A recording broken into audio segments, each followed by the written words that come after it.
नमस्कार मित्रांनो, मी स्वाती तोरसेकर एशा पृथ्वीमध्ये तुमचं स्वागत करते. एक मोठी बातमी आलेली आहे. संयुक्त अरब अमिरात यांनी ओपेक आणि ओपेक प्लस या दोन्ही संघटनांमधून आपण बाहेर पडतो असं जाहीर केलेलं आहे. जाहीर जाहीर करताना मुदत किती कमी दिली आहे बघा. आज 28 एप्रिल आहे. त्यांनी असं म्हटलेलं आहे, की 1 मे पासून आम्ही बाहेर पडतो. म्हणजे अगदी 2 दिवसाच्या मुदतीवरती ते बाहेर पडतायत आणि ही एक खूप मोठी घटना आहे. हिचे पडसाद हे एकंदरीत मध्य पूर्वेच्या राजकारणावर, सध्याच्या इराण युद्धावरती, तसंच भारतावरती काय होणार आहे, ही गोष्ट आपल्यासाठी खूप मोठी ठरणार आहे आणि म्हणून माझ्यासोबत आज इतक्या महत्त्वाच्या गोष्टीवरती चर्चा करण्यासाठी म्हणून श्री चंद्रशेखर नेने सर आलेले आहेत आणि डॉक्टर गौरी पिंपळे आलेले आहेत.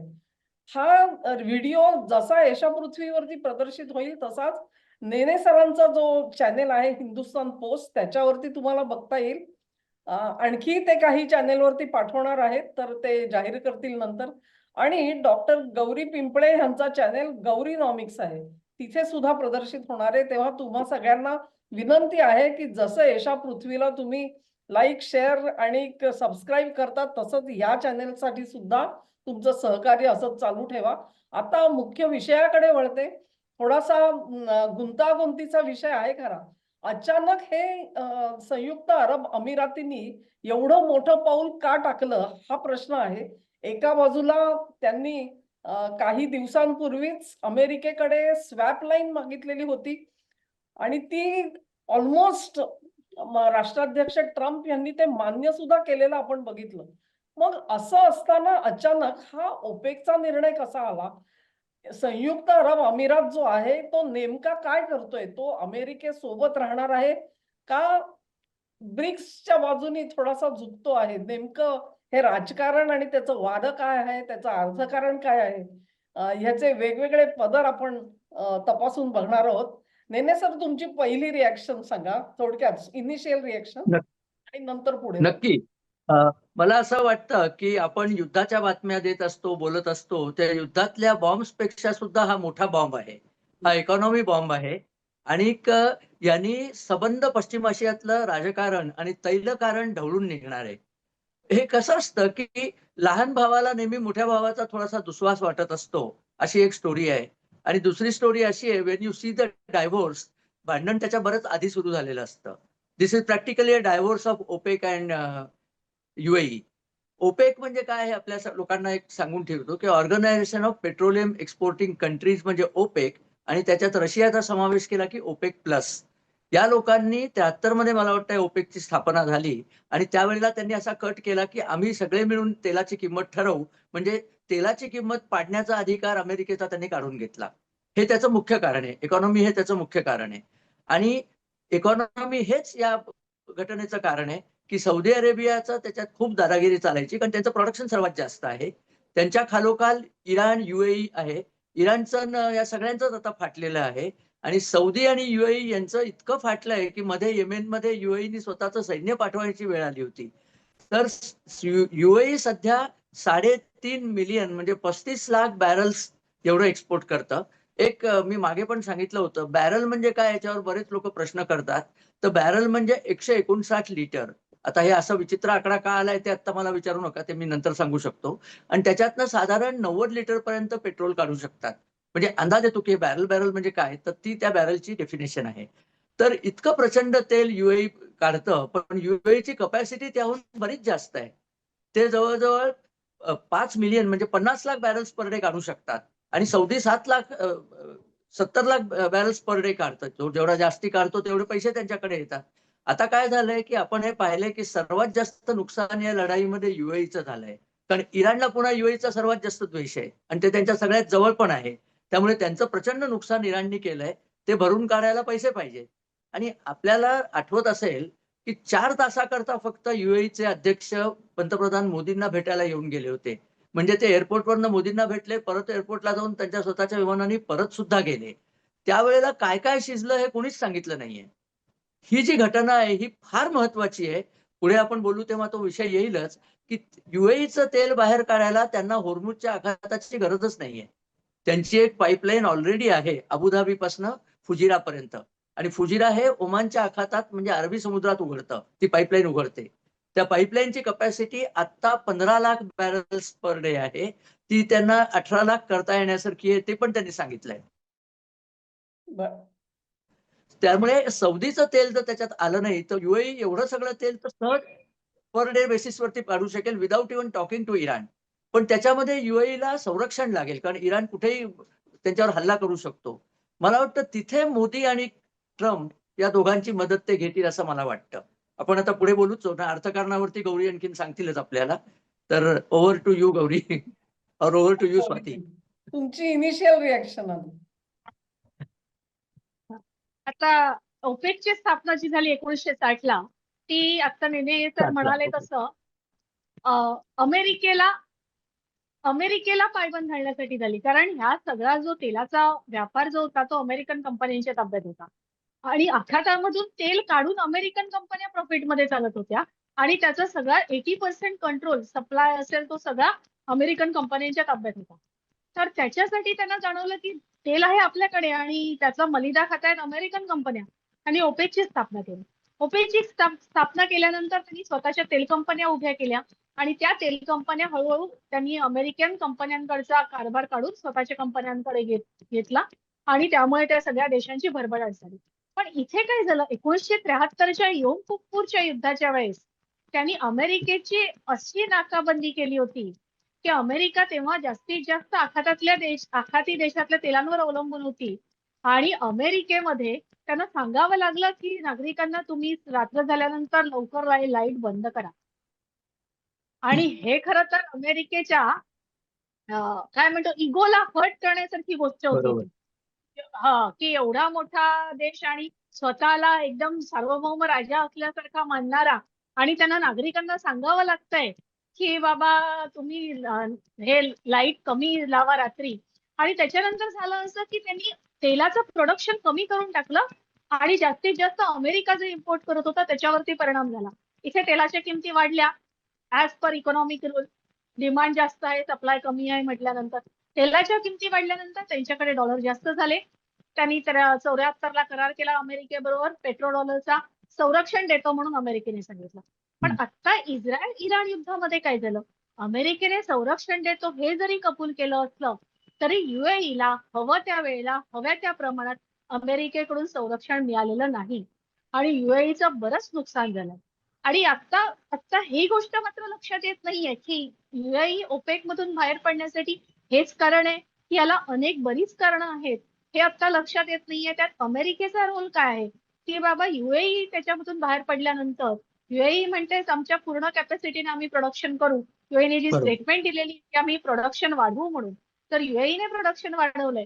तर ओपेक मध्ये जे सौदीच्या म्हणण्याप्रमाणे चालत होतं प्रत्येक देशाचा कोटा, तो त्या कोट्यामध्ये युएई आता येणार नाहीये, त्यामुळे युएई स्वतःचं प्रोडक्शन करणार आहे. युएईने जर कॉम्पिटेटिव्ह प्राइसिंग द्यायला सुरुवात केली, म्हणजे रशियाने सँक्शन्स मधून सँक्शन्स लागल्यानंतर रशियाने कॉम्पिटेटिव्ह प्राइसिंग दिल्या, त्याचा फायदा आपल्याला झाला, भारताला झाला, चीनला झाला, रशिया बरोबर करार करताना सगळ्यांना झाला. तसं युएईने जर कॉम्पिटेटिव्ह प्राइसिंग दिली तर आज रशिया आणि युएई दोघेही कॉम्पिटेटिव्ह प्राइसिंग देत आहेत. मग आपोआप बाकीच्यांना द्यायला लागेल, आणि त्याचा फायदा जास्तीत जास्त फायदा भारताला होईल, कारण भारत हा 3rd largest oil importing country आहे. त्यामुळे आता कुठल्या डायरेक्शनने हे सगळं जाणार आहे ते आपल्याला बघावं लागेल. नेने सर, गौरीताई जे म्हणतायत की प्राइसिंग वरचा कंट्रोल जो आहे तो आता मार्केट ड्रिव्हन होईल असं त्यांचं म्हणणं आहे, if I am not mistaken. म्हणजे आता ओपेकचं जे हत्यार होतं त्यांच्या हातामध्ये ते हत्यार काढून घेतलं गेलंय असं म्हणू आपण. मग आजच्या घडीला अमेरिका जे स्वतःचं प्रभुत्व निर्माण करायला बघत होती पेट्रोल सप्लाईज वरती, प्राइसिंग वरती नव्हते करत ते. कारण एक व्हेनेझुएलाचं हातात घ्यायचं, आपल्या इराणचं हातात घ्यायचं, म्हणजे त्याच्यावरचं नियंत्रण हातामध्ये आलं की जगाला आपण वाकवू शकतो. केवळ चीन नाही, सगळेच जण वाकलेच नाही. तर ही जी मोनोपॉली अमेरिका तयार करायला बघत होती तशी झाली असती तर प्राइसिंग वर त्यांचा अगदी निर्विवाद हे झालं, कंट्रोल आला असता, वर्चस्व झाला असता. आणि त्याला हा छेद दिलाय का संयुक्त अरब अमिरातीने? त्याच्यामध्ये एक आणखीन महत्वाचा मुद्दा आहे. गौरी त्यांनी अगदी सांगितलं की भारत हा सर्वात मोठा खरेदीदार नाहीये, तर भारत हा सर्वात मोठा शुद्धीकरण करणारा देश झालेला आहे. म्हणजे नुसतं आपणच घेऊन नाही, आपण तर पिऊच सगळं तेल, पण आपण जगाला पाजण्याची पाणपोई आपण जामनगरला उभारलेली आहे. रिलायन्स आणि रोझेनऑफ 2 जे प्लांट्स आहेत तिथे. त्यामुळे प्रचंड प्रमाणावर तेल शुद्धीकरण भारतात होतं आणि ते ट्रान्झॅक्शनली आपण बाहेर विकू शकू. तर या सगळ्यामध्ये आपल्या क्रूड ऑइलच्या प्राइसवर कंट्रोल असणं अतिशय महत्वाचं आहे. अगदीच आपल्या प्रेक्षकांकरता साधं सांगतो की ग्राहक संघ फुटलेला आहे. प्रत्येक जण आपापल्या व्यापाऱ्याकडे जाऊन आपला भाव ठरवू शकेल अशी परिस्थिती होऊ शकते. आज एकच मेंबर फुटलाय, पण हे झाल्यानंतर कतार मागे नाही, कतार आधीच गेलाय बाहेर. सॉरी, कतार 2000 मला वाटतं 19 मध्येच बाहेर पडलेला आहे. त्यामुळे आता फक्त सौदी अरेबिया आणि रशिया वगैरे राहिले, त्यामुळे ते लवकरच फाटाफुटीला सुरुवात होईल. त्याच्यामध्ये भारताला खूप मोठी संधी आहे की ह्या सगळ्या तेलाचं बरं, हे जे फुजिराचे ऑइल टर्मिनल आहे ना, ते भारताच्या दिशेनेच ओपन झालेलं आहे ऍक्च्युली. आणि आपण बघितलं असेल सगळ्या या लढाईमध्ये भारताची INS विक्रांत तिथे स्टेशन करून ठेवली आहे. हा योगायोग असू शकत नाही. याच्या मागे फार मोठं प्लॅनिंग चाललंय असं मला तरी वाटतं. आणि भारताचा जो डिपेंडन्स होता ऑइलवरचा, एकीकडे रशिया आपल्याला हवं तेवढं ऑइल देईल म्हणून ते मोंटुरो येऊन प्रॉमिस करून गेलेत भारताला.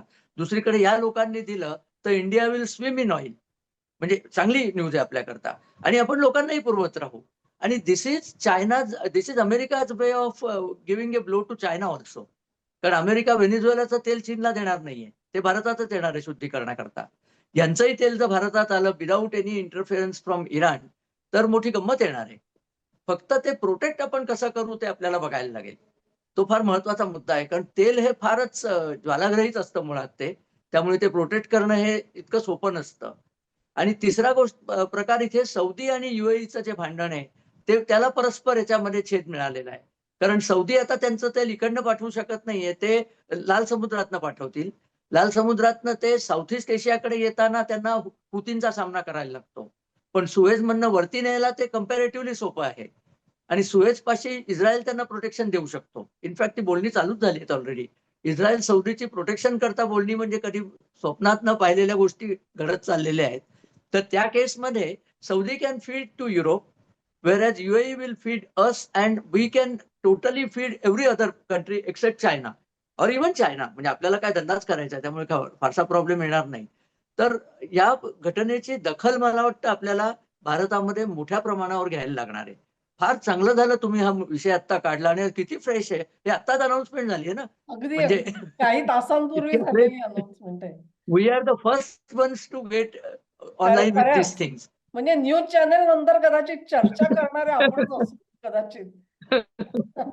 गौरीताई, तुम्हाला काय एक वाटतं की हा जो बदल घडलेला आहे ना, हा तुम्ही काय म्हणत होता सर? नेने सर नाही, काय? मला म्हणायचं आपण ही चर्चा इंग्लिशमध्येही पटकन करायला घेऊया का?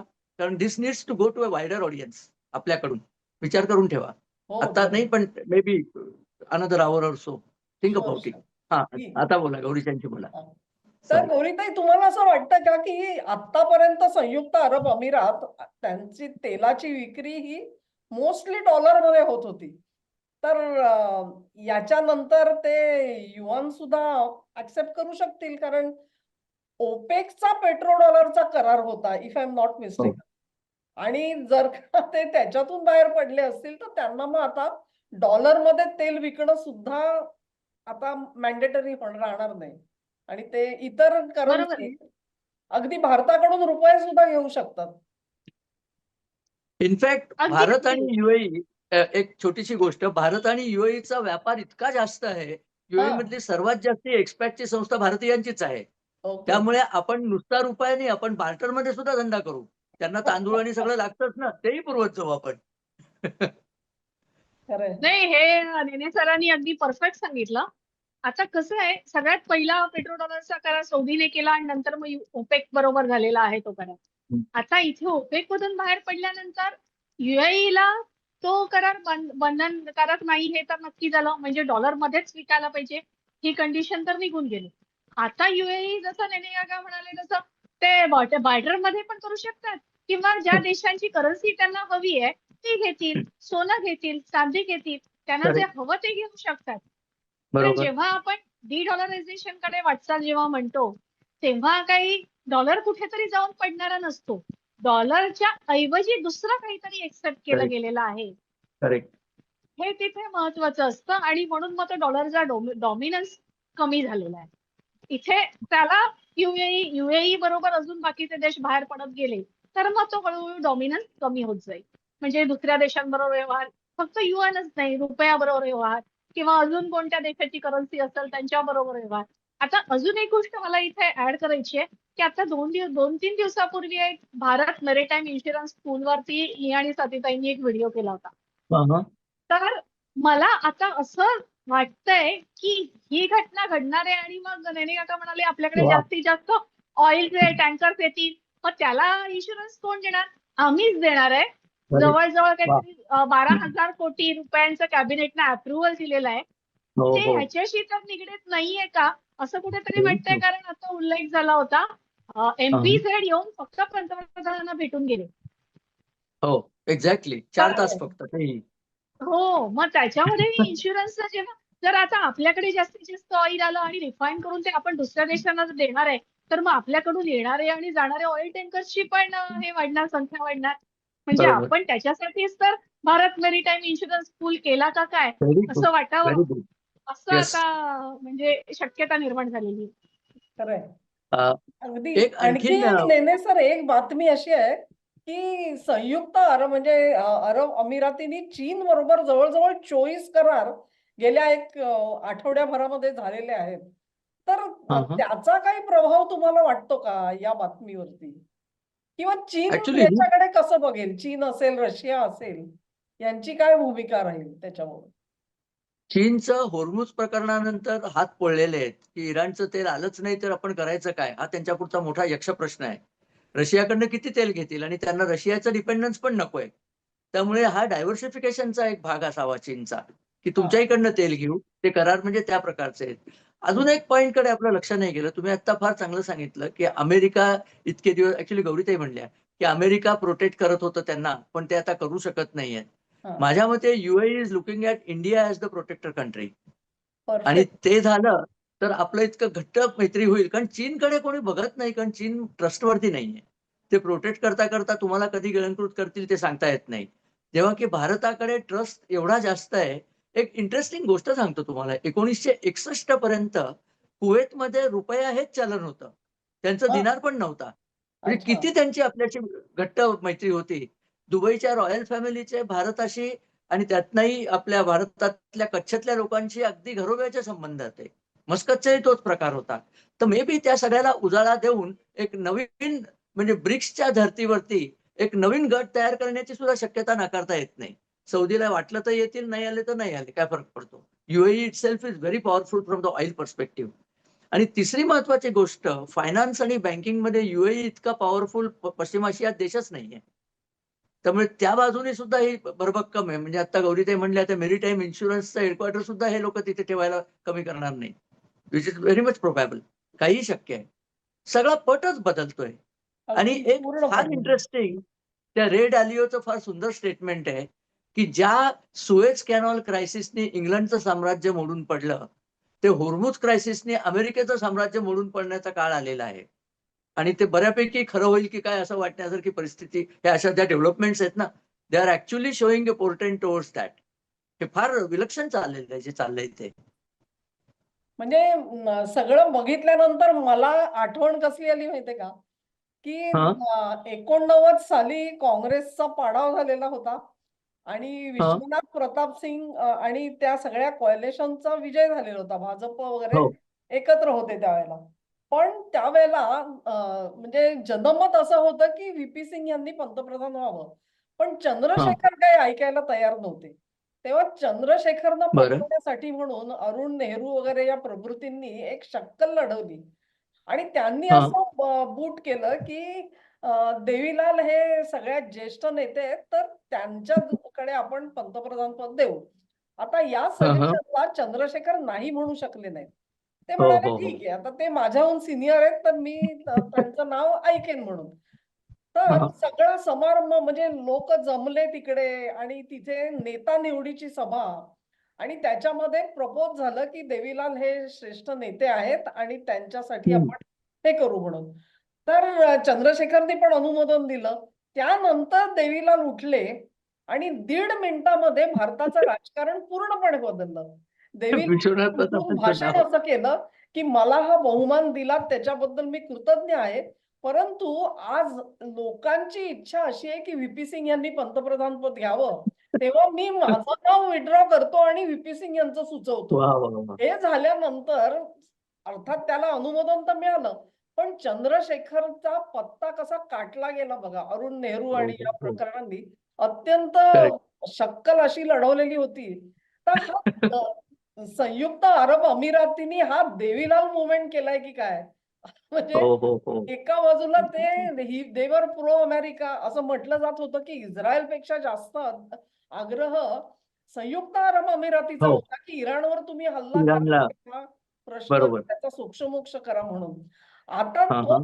तिचे त्यांनी पाठ फिरवली आणि तो ब्रिक्स कडे वळलाय का?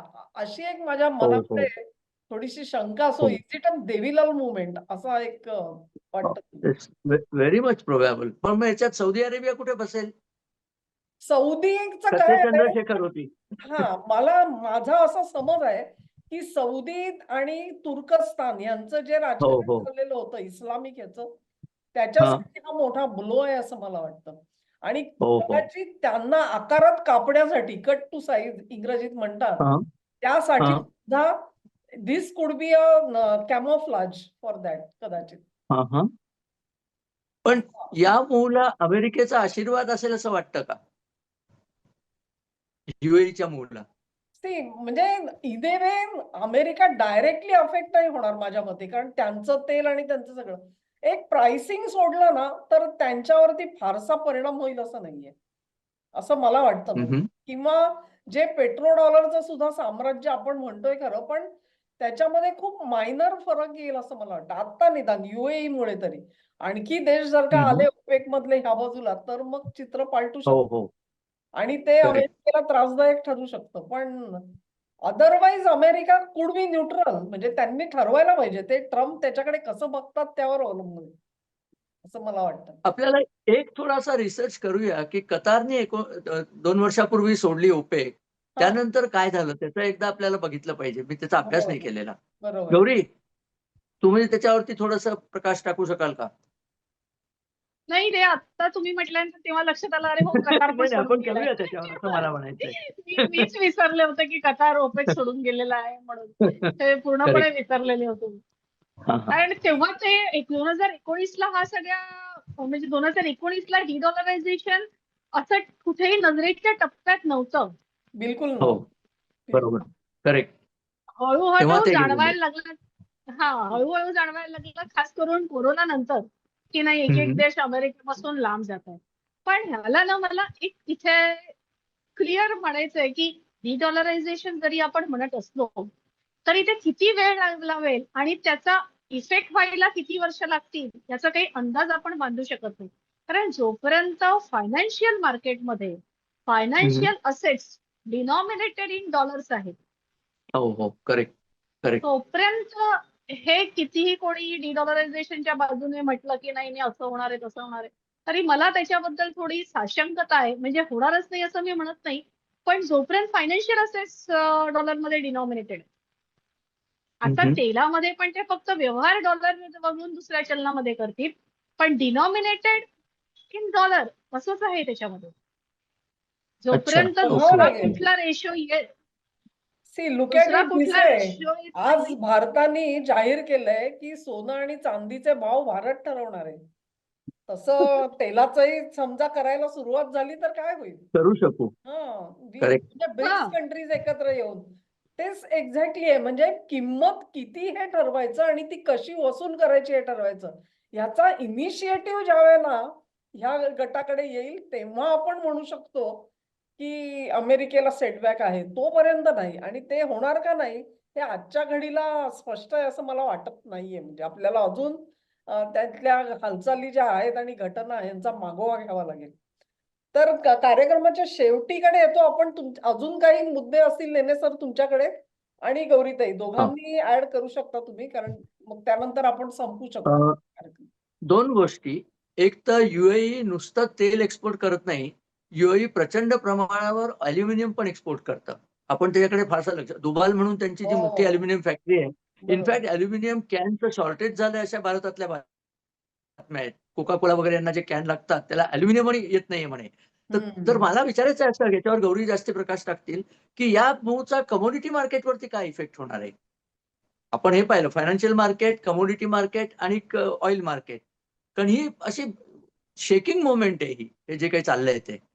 तर त्याचा एकदा विचार आपण थोडा ऑइल मार्केटमध्ये कोणी शॉर्ट पोझिशन घेतल्यात का बघावे लागतील. काय स्वाती ताई? Good point. येस. आणि त्यात पुन्हा राष्ट्राध्यक्ष ट्रम्प यांच्या मित्रमंडळात सामील असतं. त्याच्यामुळे ट्रम्प यांचा आशीर्वादच असेल. नाही, अजून शुक्रवार येतोय. तो त्यांचा असेलच. त्याचा मुहूर्त नेहमी शुक्रवार असतो. सो यू हॅव इनफ हो, टाइम त्यांना टू वॉच weekend पाहिजे असतो. नाही, हे मी पण आज फार हेअरिंग फार बघायलाच शेकिंग गेलाय. मोमेंट आहे. या डेफिनेटली. आणि ही आजची आमची सुरुवातीच्या प्रतिक्रिया आहेत या. अजून एक इव्हन 24 तासानंतर तुम्हाला चित्र आणखी Yes. आमूलाग्र बदललेलं दिसणार आहे. कारण अमेरिकेच्या रिएक्शन आता यायला सुरुवात होईल. त्याच्या येस, करेक्ट. परत मागोवा घेऊ उद्या किंवा परवा. परत एकदा आपण ह्या विषयावरती करूया. बसू शकतो. आज तुम्ही सगळे Yes. आलात त्याच्याबद्दल तुमचे खास आभार मानते. अगदी लास्ट मिनिटला फोन केला आणि नेने सर पण आले, गौरी ताई पण आल्या. अतिशय Correct. उपभोग चर्चा झाली. मला तरी खूप आवडली. तुम्हा सगळ्यांना Definitely. आवडली असेल तर लिंक शेअर Yes. करा, व्हिडिओला लाईक करा, 3 चॅनेलना सबस्क्राईब करायचंय तुम्हाला. हे निश्चित Right. नका आणि सहकार्य आणि तुमच्या चालू कमेंट लक्षात येऊ घ्या. देत.